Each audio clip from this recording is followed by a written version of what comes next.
2គំនុកសញ្ញាតាមបណ្ដោយផ្លូវបងប្អូនចាំបងប្អូនឃើញគំនុកសញ្ញាដែលនៅខាងក្រោយខ្នងខ្ញុំហ្នឹងឯណាតើបងប្អូនឃើញគំនុកសញ្ញានេះហើយបងប្អូនគិតថាគំនុកសញ្ញានេះមានន័យដូចមិនដេចចាអញ្ចឹងខ្ញុំមានចម្លើយ3ដើម្បីឲ្យបងប្អូនជ្រើសរើសទាំងអស់គ្នាណាទី1គំនុកសញ្ញាតូលជាប់តាមបណ្ដោយជ័យផ្លូវសម្រាប់ឲ្យយានជំនិះ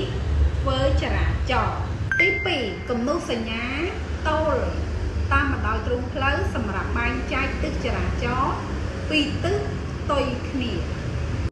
ទី3គំនុកសញ្ញាកាត់ទទឹងផ្លូវសម្រាប់ឲ្យយានជំនិះឈប់នៅមុខគំនុកសញ្ញា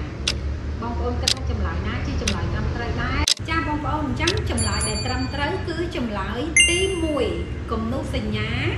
តាមបណ្ដោយជ័យផ្លូវសម្រាប់ឲ្យយានជំនិះធ្វើចរាច